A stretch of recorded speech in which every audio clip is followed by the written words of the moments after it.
Capítulo 5 Estranhos do outro lado dos mares. Quando os toltecas, sob a liderança de Tupitinquetzalcoatl, desgostosos com as abominações religiosas, deixaram Tolã em 987 DC, buscando um novo local para viver como nos velhos dias, se dirigiram para o Yucatán. Eles poderiam ter encontrado um território mais próximo, que não exigisse uma caminhada tão árdua e passagem por regiões com tribos tão hostis. Apesar disso, escolheram percorrer mais de 1.600 quilômetros, através de uma terra diferente, plana, sem rios, tropical, daquela em que viviam. E não pararam até atingir Chichén Itzá. Por quê? Que motivos os levariam para aquela cidade abandonada pelos maias? Para encontrar a resposta só vasculhando as ruínas da antiga cidade. Facilmente acessível através de Mérida, atual capital do Yucatán, Chichén Itzá já foi comparada a Pompeia, na Itália, que depois da remoção das cinzas vulcânicas sob as quais estava enterrada revelou-se uma cidade romana com suas casas e murais, afrescos e todos os objetos da vida cotidiana. A diferença, no México, é que em lugar de cinzas vulcânicas foi necessário remover a vegetação tropical. O visitante foi, assim, bem recompensado. Pode apreciar hoje não apenas uma cidade do velho Império Maia, mas também uma imagem espelhada de Tolã, uma vez que os toltecas, quando chegaram, construíram e reconstruíram Chichén Itzá à imagem de sua amada capital. Para os arqueólogos, o local teve grande importância até o primeiro milênio AC. Mas as crônicas de Shilombalam atestam que, por volta do ano 450 DC, era a principal cidade do Yucatán. Foi chamada de Chichén, a boca do poço, porque seu ponto religioso mais importante era o cenote sagrado, ou poço sagrado, um depósito natural de água subterrâneo, que atraía peregrinos vizinhos e distantes. A maior parte das ruínas visíveis do período Maia está localizada ao sul da cidade, na velha Chichén. É ali que se encontram os edifícios descritos por Stephens e desenhados por Catherwood, ostentando nomes românticos como a Cabdizíba, o lugar da escrita oculta, o refúgio, o templo dos portais, e assim por diante. Os últimos a ocupar Chichén antes da chegada dos toltecas foram os Itzens, uma tribo aparentada aos toltecas, segundo alguns estudiosos, enquanto outros acham que eram imigrantes vindos do sul. Foram eles que deram ao local seu nome atual, significando a boca do poço dos Itzás. Eles construíram seu próprio centro cerimonial, ao norte das ruínas maias, e os edifícios mais renomados, como a Grande Pirâmide Central, El Castillo, e o Observatório, El Caracol, que acabaram servindo de base para a reforma dos toltecas, quando recriaram Tolã em Chichén Itzá. A descoberta acidental de uma entrada, mantida oculta durante séculos, permite ao visitante moderno penetrar no espaço entre a pirâmide dos Itzás e a pirâmide tolteca que a envolve, e subir pela escadaria antiga até o santuário Itzá, onde os toltecas instalaram uma imagem de Xacmuol e de um jaguar. Do exterior é possível ver apenas a estrutura tolteca, uma pirâmide com 9 degraus e altura de 56 metros. Ela foi dedicada ao deus da serpente emplumada, Quetzalcoatl Cuculcán, o que pode ser comprovado nas decorações com serpentes emplumadas e na incorporação à estrutura de referências ao calendário. A construção em cada uma das 4 faces do edifício de uma escadaria com 91 degraus, que somados ao degrau mais alto, ou plataforma, representam os 365 dias do ano solar, 91x4 mais 1 igual 365. Chamada de Templo dos Guerreiros, ela duplica a Pirâmide dos Atlantes, de Tolã, por sua localização, orientação, escadaria, decorações com serpentes emplumadas de pedra, ornamentos e esculturas. Como em Tolã, em frente à pirâmide-templo, do outro lado da praça, está a quadra de jogo. Trata-se de uma imensa arena retangular, a maior da América Central, com 166 metros de comprimento. Muros altos estendem-se dos dois lados, apresentando, cada um, a 10 metros do solo, um círculo de pedra decorado com esculturas, representando duas serpentes entrelaçadas. Os que disputavam jogos no local, para vencer, precisavam lançar uma bola de borracha sólida direto nos círculos. Cada equipe era formada por 7 jogadores e os que perdiam pagavam um preço alto. Seu líder era decapitado. Painéis de pedra, decorados em baixo relevo e instalados ao longo das paredes, mostram as cenas do jogo. O painel central na parede oriental indica o líder de uma equipe vencedora, à esquerda, carregando a cabeça de um perdedor. As cenas sugerem que não se tratava de um simples jogo para diversão. Em Chichén Itzá, como em Tolã, existiam várias quadras, talvez para treinamento ou partidas menos importantes. A quadra principal era única em seu tamanho e esplendor.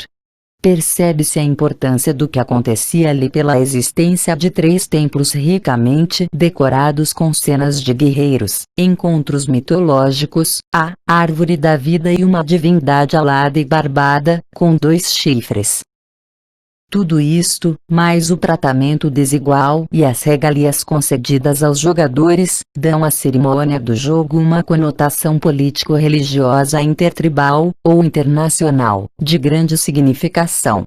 O número de jogadores, 7, a decapitação do perdedor, o uso de uma bola de borracha remetem a uma história mitológica do Popol Vuh sobre um combate entre os deuses Set Macau e seus 2 filhos contra vários deuses celestes, incluindo o Sol, a Lua e Vênus. O filho derrotado Set Anapu fora executado. Sua cabeça, cortada de seu corpo, rolou para longe, seu coração foi arrancado do peito. Como se tratava de um deus, ele ressuscitou e virou um planeta.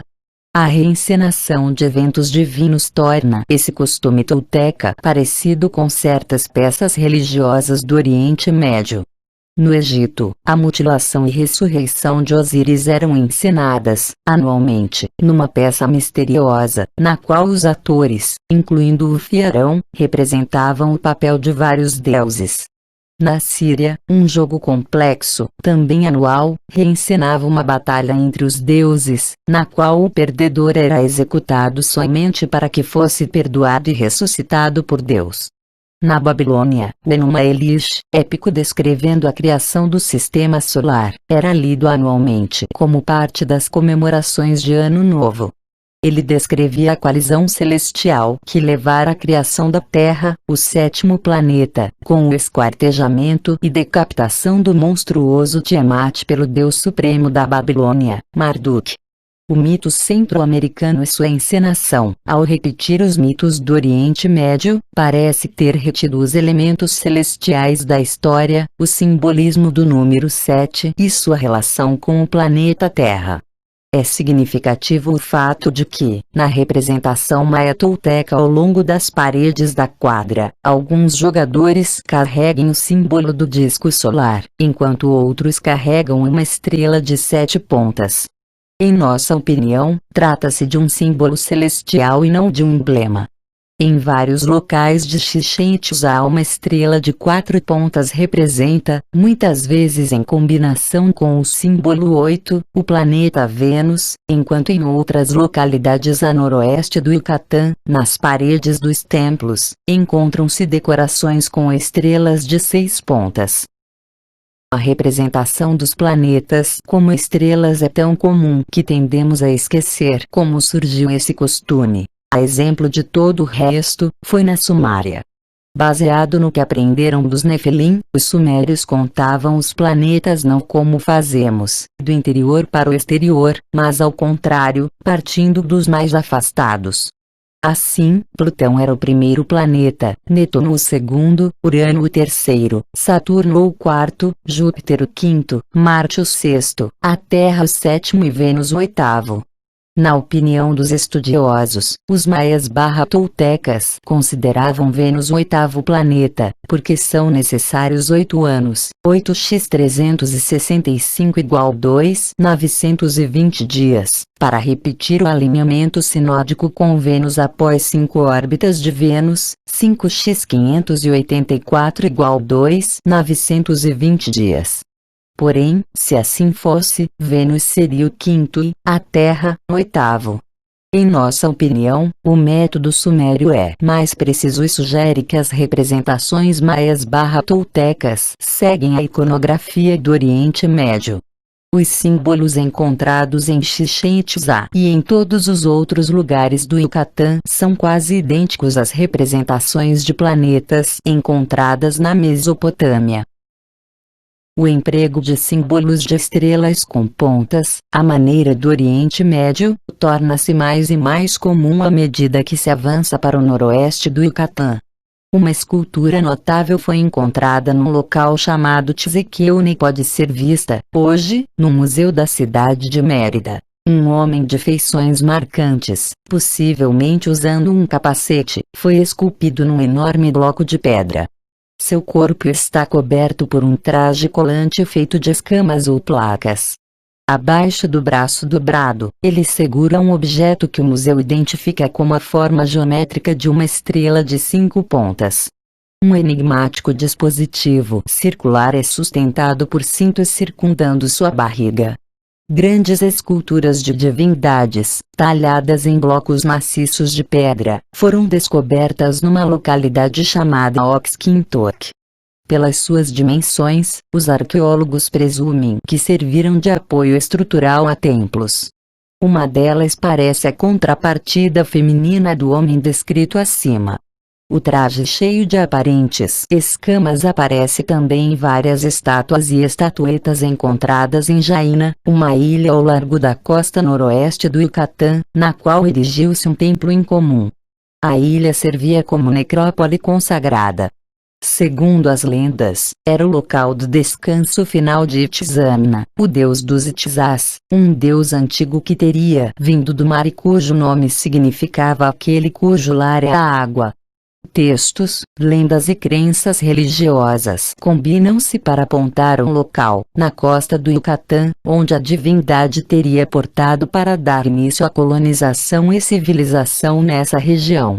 Essa poderosa combinação de memórias deve ter sido o motivo que levou os toltecas para esse ponto específico do Yucatán, particularmente, para Chichén Itzá, quando migraram em busca de renascimento e purificação para suas crenças originais. Na verdade, era apenas o retorno à localidade onde tudo se iniciara, onde o Deus que volta portaria em seu regresso do outro lado do mar. Em Chichén Itzá, o principal local da adoração de Itzamna e Quetzalcóatl, e talvez das memórias de Votan, era o cenote sagrado, um enorme poço que emprestou seu nome à cidade. Localizado ao norte da pirâmide principal, e ligado à praça cerimonial por uma longa avenida, o poço tem, hoje, uma profundidade de 20 metros, da boca até a superfície da água e, desta, mais 30 metros, até o fundo. A boca, de forma oval, mede cerca de 75 metros de comprimento por 50 de largura. Há evidências de que foi artificialmente alargado e que uma escadaria conduzia ao fundo. Ainda existem restos de uma plataforma e de um santuário, junto à boca do poço. Ali, escreveu o bispo Landa, se realizavam ritos para o deus da água e das chuvas, que consistiam em atirar donzelas virgens ao fundo, como sacrifício, enquanto os adoradores jogavam oferendas preciosas na água, de preferência, ouro. Em 1885, Edward H. Thompson, que adquirira reputação ao escrever um tratado chamado Atlantis Not a Myth, A Atlântida Não é um Mito, foi indicado como cônsul dos Estados Unidos no México. Não demorou muito para ele comprar 260 quilômetros de selva, que incluíam as ruínas de Chichén Itzá. Thompson foi morar nas ruínas e organizou, para o Museu Peabody da Universidade de Harvard, pesquisas no poço, contratando mergulhadores para entrar em suas águas com o objetivo de recuperar as oferendas sagradas. Foram encontrados 40 esqueletos humanos e uma vasta gama de objetos. Mais de 3.400 deles eram feitos de jade, pedra semipreciosa muito valorizada pelos maias e astecas. Os objetos incluíam contas, adornos para o nariz, brincos, botões, anéis, medalhões, globos, discos, efígies e estatuetas. Outros 500 objetos ostentavam esculturas representando animais e pessoas. Entre as figuras humanas, algumas apareciam com barba, lembrando as representações humanas nas paredes da quadra de jogos. Mais significativos, porém, foram os objetos metálicos que os mergulhadores encontraram. Centenas eram de ouro, alguns de prata ou cobre, descobertas reveladoras numa península onde não há metais. Alguns eram feitos de cobre folhado ao ouro, ou de ligas de cobre, incluindo bronze, o que indicava um trabalho de metalurgia desconhecido em terras maias. Isso mostrava que os objetos tinham sido trazidos de lugares distantes. O mais intrigante de tudo foi a descoberta de discos de estanho, um metal que não é encontrado em estado mineral puro na natureza. Ele só pode ser obtido através de um complexo refinamento de minérios.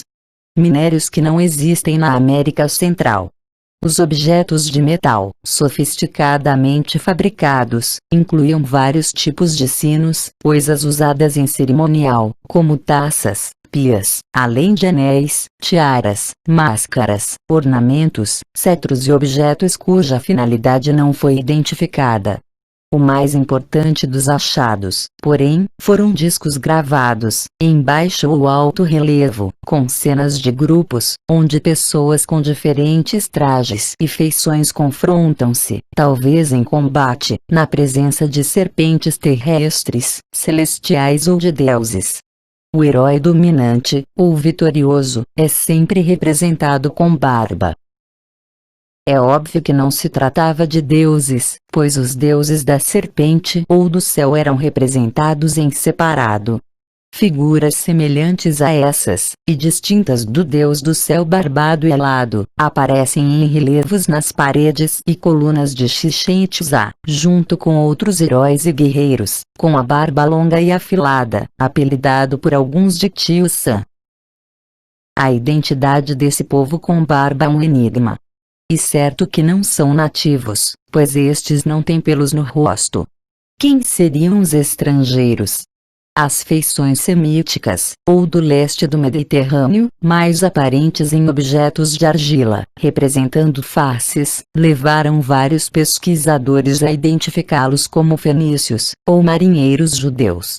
Eles poderiam ter sido desviados de sua rota por correntes do Atlântico, indo parar no litoral do Yucatán, quando o rei Salomão e o rei fenício, Hírão, juntaram forças para enviar expedições marítimas para a África em busca de ouro, por volta de 1000 AC.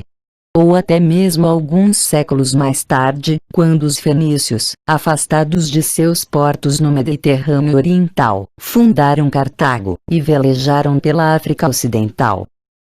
Muitos pesquisadores, porém, descartam essa possibilidade, não aceitando a hipótese de travessias deliberadas. Eles acham que as barbas eram falsas, artificialmente coladas aos queixos dos nativos, ou pertencente a náufragos que por obra do acaso vieram dar na região. A primeira questão que se levanta diante de tal argumento, proposta por estudiosos renomados, é: se os nativos imitavam outras pessoas, quem eram essas pessoas? A possibilidade de náufragos parece válida. As tradições nativas, como na lenda de Votan, falam de várias viagens, uma exploração seguida por colonização, fundação de cidades. As provas arqueológicas comportam a noção de alguns náufragos que chegaram a um ponto da costa. No entanto, os homens com barba, envolvidos em várias atividades e circunstâncias, representados por toda parte, da costa do Golfo do México, ao interior, e até mesmo nos locais situados na costa do Pacífico, não parecem estilizados nem mitificados. Lembram mais retratos de indivíduos verdadeiros. Alguns exemplos impressionantes de tais representações foram encontrados em Vera Cruz. As figuras possuem características idênticas às de dignatários semitas ocidentais, que foram feitos prisioneiros pelos faraós egípcios durante as campanhas asiáticas, como representadas pelos vitoriosos em suas inscrições comemorativas nas paredes dos templos. Então, quando e por que esses navegadores do Mediterrâneo chegaram à América Central? As pistas arqueológicas são impressionantes. Levam a um enigma ainda maior, aos Olmecas e sua origem negra, africana. Em muitas representações, como nesta, em Alvarado, Veracruz, aparecem os homens com barba e os Olmecas, face a face, convivendo no mesmo local. De todas as civilizações perdidas da América Central, a dos Olmecas é a mais antiga e mais intrigante. De acordo com os relatos, ela foi a civilização mãe, copiada e adaptada por todos. Surgiu ao longo da costa mexicana no início do segundo milênio AC. Floresceu, ocupando pelo menos 40 localidades, por volta de 1200 AC, alguns sugerem 1500 AC. Espalhando-se em todas as direções, mas principalmente para o sul, os Olmecas deixaram sua marca ao longo do território centro-americano. A primeira escrita glífica aparece durante o reinado dos Olmecas. O mesmo acontece com o sistema centro-americano de numeração, com pontos e barras. Foram realizações dos Olmecas, também, a primeira inscrição pela contagem longa, com a data enigmática de 3113 AC. Os primeiros trabalhos esculpidos com um tipo de arte magnífica e monumental. O uso do jade. As primeiras representações de armas e utensílios. Os primeiros centros cerimoniais. As primeiras orientações de astronomia. Não é de se espantar que com tantos primeiros, alguns comparem, como J. Soustelli, em Teonex, os Olmecas, esta civilização aos Sumérios na Mesopotâmia, responsáveis, por seu lado, pelos primeiros fatos importantes ocorridos no Oriente Médio. Tal como a civilização suméria, os Olmecas apareceram de súbito, sem precedentes, ou indicadores de progresso gradual. Em seus textos, os sumérios descrevem sua civilização como um presente dos deuses, visitantes da terra, que podiam viajar pelos céus, daí serem representados, frequentemente, como seres alados. Os Olmecas expressam seus mitos em arte esculpida, como nessa esteia de Izapa, representando um deus alado decapitando o outro. A história na pedra é notavelmente semelhante a uma representação suméria. Quem era o povo que conseguiu tais feitos? Apelidados de Olmecas, povo da borracha, porque a área da costa do Golfo que ocuparam era conhecida por suas seringueiras, sua origem é desconhecida. Na verdade, é um enigma. Estranhos numa terra estranha, vindos do outro lado dos mares, um povo que não apenas pertencia a outras terras, mas a outro continente. Na área pantanosa da costa, onde as rochas são raras, eles criaram e deixaram monumentos de pedra que impressionam até hoje. Dessas representações, as mais espantosas são as que mostram os próprios Olmecas. Singulares sob todos os aspectos são as cabeças gigantes de pedra, esculpidas com incrível habilidade e com ferramentas desconhecidas, representando os líderes Olmecas. O primeiro a encontrar uma dessas cabeças gigantes foi J. M. Melgares Serrano, em Três Zapotes, no estado de Vera Cruz. Ele descreveu, em 1869, no Boletim of the Mexican Geographical and Statistical Society, Boletim da Sociedade Mexicana de Geografia e Estatística, como um trabalho de arte, como uma magnífica escultura que espantosamente representa um etíope. Era acompanhada por desenhos que reproduziam fielmente as feições negroides da cabeça. A existência dessas colossais cabeças de pedra só foi confirmada em 1925, quando uma equipe de arqueólogos da Universidade de Tulane, liderada por Franz Blum, encontrou a parte superior de uma cabeça colossal, afundada no solo, em La Venta, uma localidade próxima à costa do Golfo, no estado de Tabasco. Quando a cabeça foi desenterrada, media cerca de 2,4 metros de altura e 6,4 metros de circunferência, pesando cerca de 24 toneladas. Inquestionavelmente, ela representa um africano negroide usando um capacete. Com o tempo, outras cabeças foram encontradas em La Venta, cada uma retratando um indivíduo diferente com um capacete diferente, porém ostentando as mesmas características raciais. 5 cabeças gigantescas foram encontradas na década de 40 em São Lourenço, um local quase 100 quilômetros a sudoeste de La Venta, pela expedição arqueológica chefiada por Matthew Stirling e Philip Drucker. As equipes da Universidade de Yale, que vieram a seguir, lideradas por Michael D. Coe, descobriram mais cabeças. Eles realizaram testes com radiocarbono, obtendo a data de 1200 AC. Isso significa que a matéria orgânica, principalmente o carvão, encontrada nesses locais possui essa idade. Porém, o local e os monumentos podem ser ainda mais antigos. Na verdade, o arqueólogo mexicano Ignacio Bernal, que encontrou outra cabeça em 3 zapotes, considera a data dessas esculturas como 1500 AC.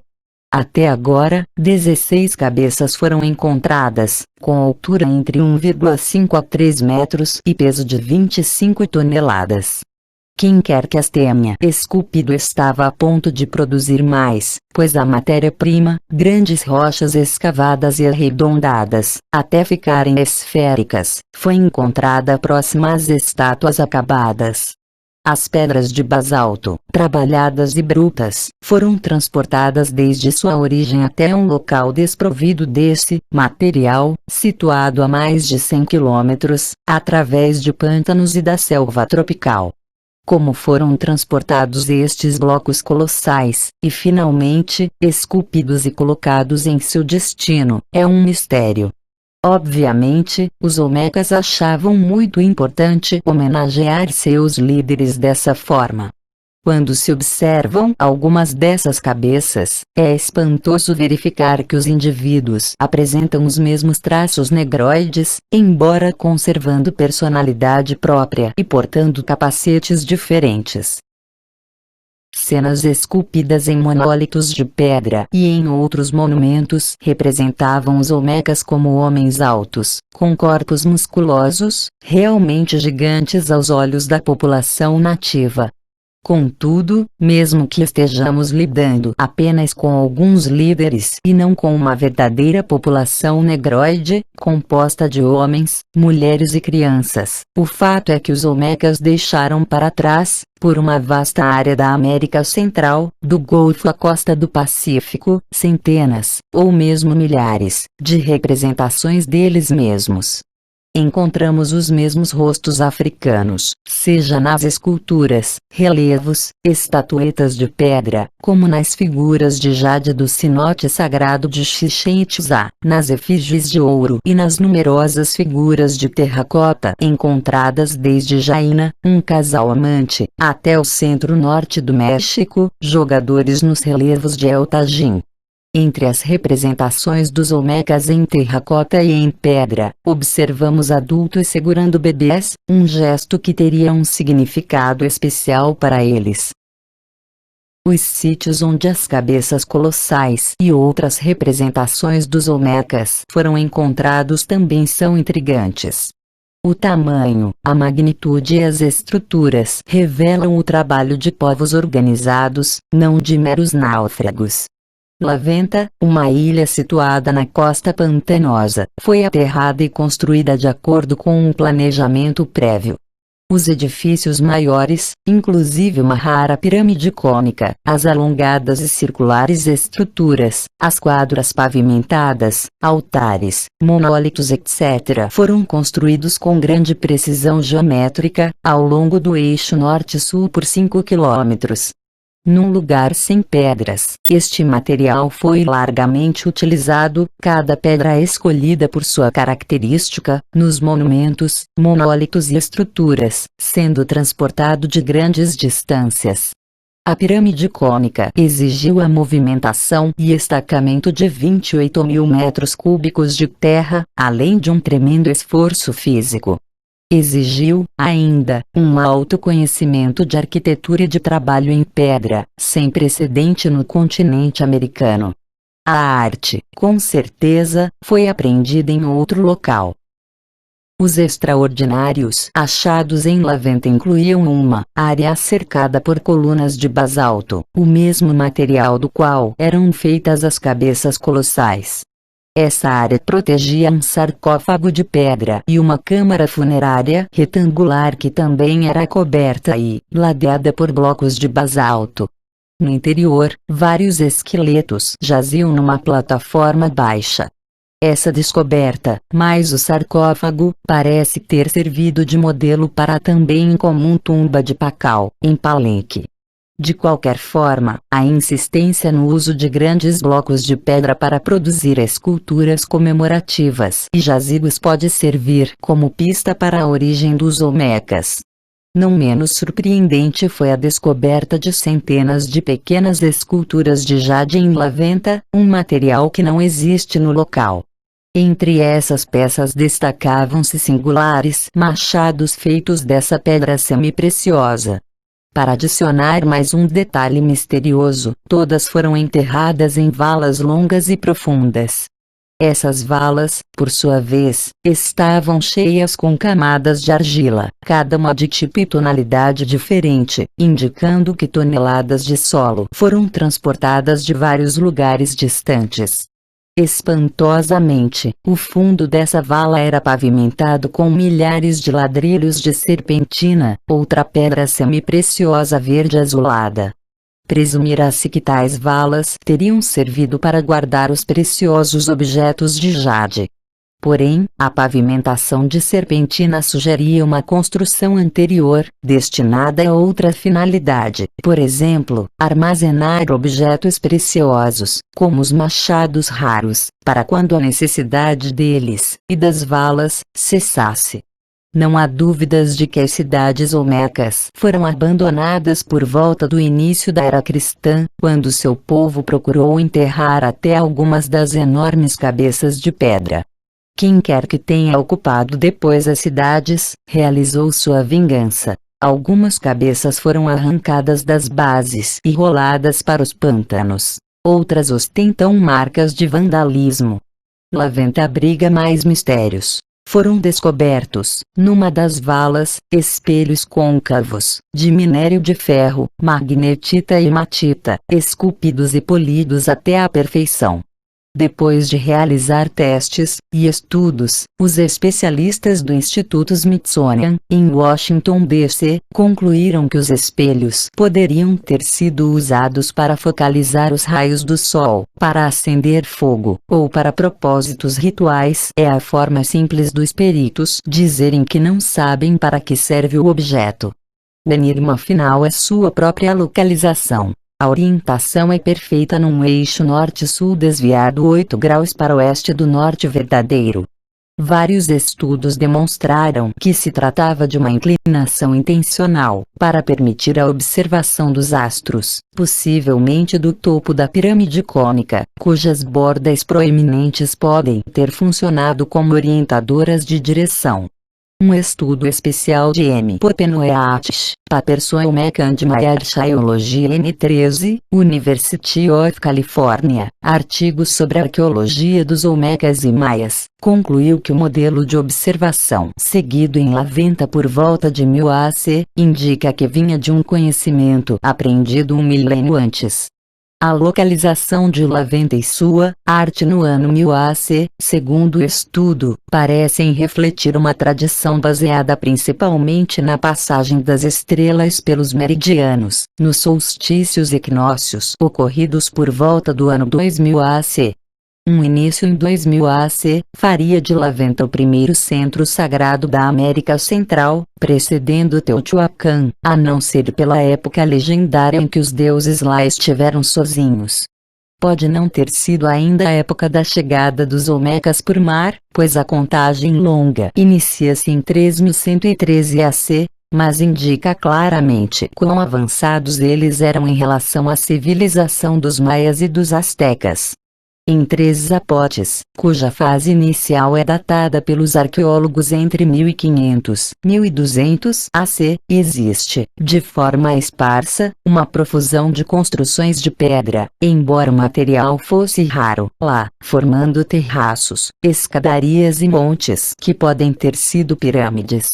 Pelo menos 8 locais foram descobertos num raio de 25 quilômetros ao redor de Três Zapotes, sugerindo um grande centro cercado por vilas satélites. Além de cabeças colossais e outros monumentos esculpidos, ali foram desenterrados vários monólitos. Um deles ostenta data, pela contagem longa, de 7, 16, 6, 16, 18, equivalente a 31 AC, atestando a presença olmeca nessa época e lugar. Em São Lourenço, as ruínas olmecas consistiam de estruturas, montes e aterros, entremeados de lagos artificiais. A parte central foi construída sobre uma plataforma feita pelo homem com aproximadamente 2,6 km², elevada a 55 metros acima do terreno circundante. Isso implica num deslocamento de terra que supera o de muitos projetos atuais. Os arqueólogos descobriram que os lagos eram interligados por um sistema de canos subterrâneos cujo significado ainda não foi desvendado. A descrição das ruínas olmecas poderia estender-se continuamente. Até agora 40 locais foram encontrados. Em todos eles, além de monumentos e construções em pedra, existem dúzias de aterros e outras evidências de trabalho planejado com movimentação de grande quantidade de terra. Os trabalhos em pedra, terraplenagem, valas, lagos, canos e espelhos possuem um significado que os modernos arqueólogos não conseguem descobrir, devido à ausência de conhecimento sobre as origens dos olmecas na América Central, a menos que se leve em conta a teoria dos poucos náufragos, com a qual não concordamos. As histórias astecas descrevem o povo que chamaram de olmecas como remanescentes de um antigo povo que não falava náhuatl, não se referem apenas a alguns indivíduos, fundadores da civilização mais antiga do México. As provas arqueológicas apoiam essa ideia e demonstram que, de uma base, ou área metropolitana adjacente ao Golfo do México, onde Laventa, Três Zapotes e São Lourenço formam um triângulo, a colonização e influência olmeca estendeu-se para o sul, na direção da Guatemala e da costa do Pacífico. Peritos em terraplenagem, mestres da escultura em pedra, cavadores de valas, canalizadores de água, usuários de espelhos côncavos. O que um povo dotado como esse estaria fazendo na América Central? Os monólitos os representam emergindo de altares, que simbolizam entradas nas profundezas da terra, ou no interior de cavernas, portando estranhas ferramentas, como nesse, encontrado em Laventa, no qual é possível distinguir enigmáticos espelhos no capacete da figura humana. Levando em conta a habilidade, os locais e as ferramentas, chegamos a uma conclusão possível. Os olmecas eram mineiros, vindos ao Novo Mundo para extrair metais, provavelmente ouro, e talvez minerais raros. As lendas de Votan, que falam de túneis sob montanhas, apoiam essa conclusão, assim como o fato de que entre os deuses antigos dos olmecas estava o deus Tepeloti, significando o coração da montanha. Era um deus das cavernas com barba. Seu templo precisava ser de pedra, de preferência construído no interior de uma montanha.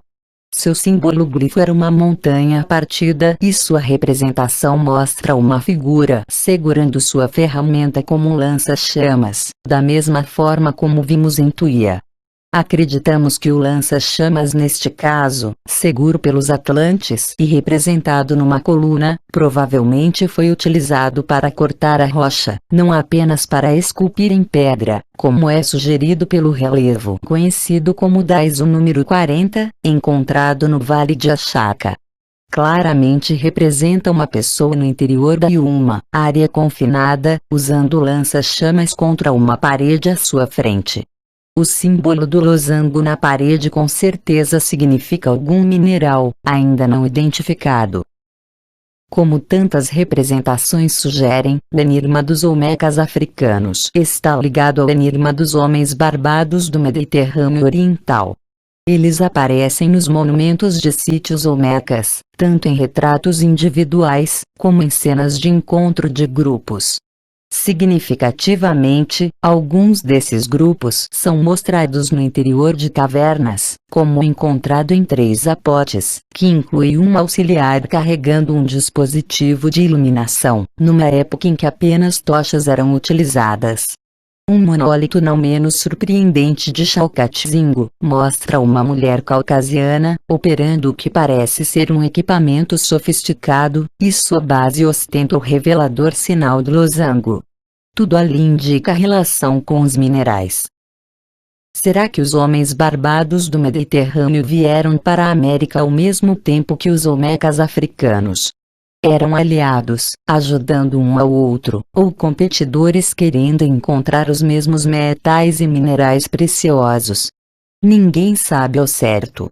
Acreditamos que os Olmecas africanos foram os primeiros a chegar e as causas que os levaram a isso podem ser procuradas no misterioso início da contagem longa, 3113 AC.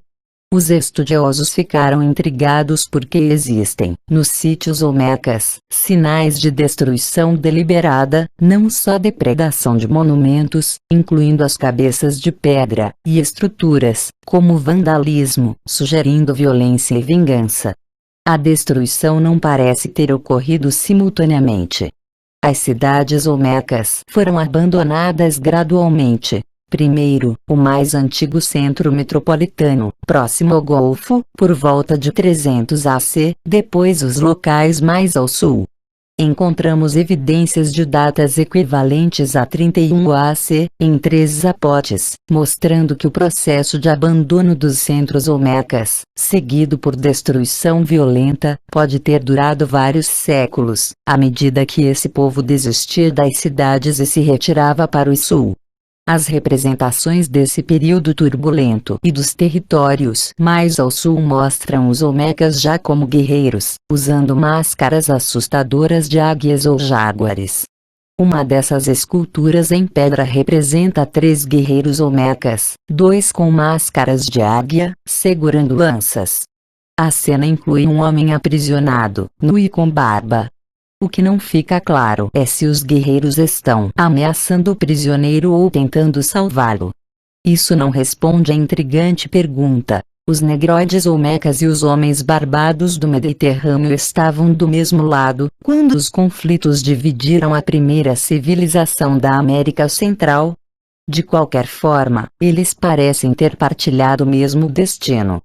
Num local interessante, próximo à costa do Pacífico, chamado Monte Alban, sobre um vasto conjunto de plataformas feitas pelo homem com construções que objetivavam estudos de astronomia, podem ser vistos numerosos blocos de pedras, erigidos numa parede comemorativa, ostentando as imagens esculpidas de homens negroides em posições contorcidas. Por muito tempo foram apelidados de dançantes, dançarinos. Estudos mais recentes, porém, concluíram tratar-se de corpos de olmecas mutilados, possivelmente mortos em algum levante dos nativos. Entre os negroides representados há um homem barbado com um nariz semita, que parece ter partilhado o mesmo destino que os olmecas. Acredita-se que Monte Alban tenha sido um centro urbano ativo desde 1500 AC até 500 AC. Assim, após alguns séculos de grandeza, seus construtores terminaram como corpos mutilados representados em pedra, certamente vítimas de tribos a quem tinham transmitido seus conhecimentos. Com o passar dos milênios, a Idade Dourada dos estranhos que vieram do outro lado do mar tornou-se apenas uma lenda.